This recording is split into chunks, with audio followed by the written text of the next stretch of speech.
നമസ്കാരം. നിലമ്പൂരിൽ ഉപതെരഞ്ഞെടുപ്പ് പ്രഖ്യാപിക്കുമോ എന്ന് ഉറ്റുനോക്കുകയാണ് രാഷ്ട്രീയ പാർട്ടികൾ.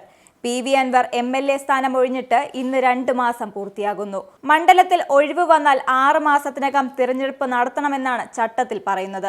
അതായത് ജൂലൈ പകുതിയോടെ തിരഞ്ഞെടുപ്പ് പ്രഖ്യാപിച്ചിരിക്കണം. മാർച്ച് അവസാനത്തോടെ തിരഞ്ഞെടുപ്പ് പ്രഖ്യാപിച്ചേക്കാമെന്നാണ് രാഷ്ട്രീയ പാർട്ടികൾ പ്രതീക്ഷിക്കുന്നത്. ഏപ്രിൽ അവസാനമോ മെയിലോ ആകാം തിരഞ്ഞെടുപ്പെന്നും നേതാക്കൾ വിലയിരുത്തുന്നുണ്ട്. നിലമ്പൂരിന് പുറമെ പഞ്ചാബിൽ 1 മണ്ഡലത്തിലും ന്യൂഡൽഹിയിൽ 2 മണ്ഡലങ്ങളിലും ഉപതെരഞ്ഞെടുപ്പ് നടത്തേണ്ടതുണ്ട്. ഇനി ഉപതെരഞ്ഞെടുപ്പ് പ്രഖ്യാപിച്ച മുൻ തെരഞ്ഞെടുപ്പുകളിൽ പരീക്ഷിച്ചു പഴറ്റിയ അടവാവും UDF നിലമ്പൂരിലും കാഴ്ചവെക്കാൻ പോകുന്നത്. അതിൽ യാതൊരു സംശയവുമില്ല. അൻവർ MLA സ്ഥാനം രാജിവെച്ചുകൊണ്ടുള്ള പ്രഖ്യാപനത്തിനു പിന്നാലെ DCC പ്രസിഡന്റ് VS ജോയിയുടെ പേര് നിർദ്ദേശിച്ചത് കോൺഗ്രസിൽ ഭിന്നത ഉണ്ടാക്കിയിരുന്നു. നിലമ്പൂർ മണ്ഡലത്തിൽ സ്ഥാനാർത്ഥിയാകുന്നതിൽ ആര്യാടൻ ഷൗക്കത്തിനുള്ള മുൻതൂക്കം മുന്നിൽ കണ്ടായിരുന്നു അൻവറിന്റെ കരുനീക്കം നടന്നത്.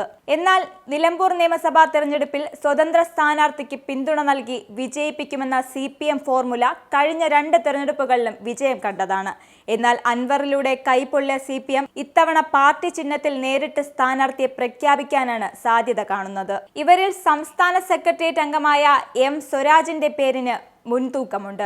സ്വരാജ് മത്സരിച്ചാൽ തെരഞ്ഞെടുപ്പിന് വീറും വാശിയും കൂടും എന്നതിൽ തെല്ലൊരു സംശയവും വേണ്ട.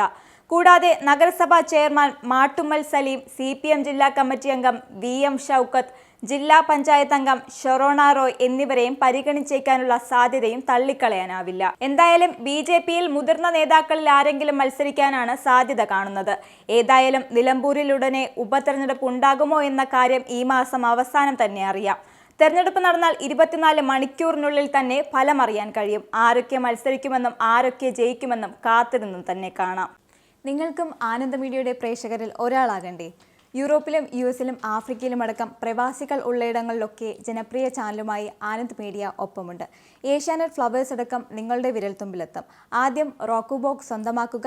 അതിൽ നിന്നും ആനന്ദ് മീഡിയ ആപ്ലിക്കേഷൻ ഡൗൺലോഡ് ചെയ്യുക, ഇൻസ്റ്റാൾ ചെയ്യുക. എന്നിട്ട് 02085866511 എന്ന നമ്പറിൽ ഞങ്ങളുടെ കസ്റ്റമർ കെയറിൽ ബന്ധപ്പെടുക. അല്ലെങ്കിൽ +91 735 660 3747 എന്ന നമ്പറിൽ വാട്സപ്പ് ചെയ്യുക. ആനന്ദ് മീഡിയയുടെ സേവനങ്ങൾ സ്വന്തമാക്കുക.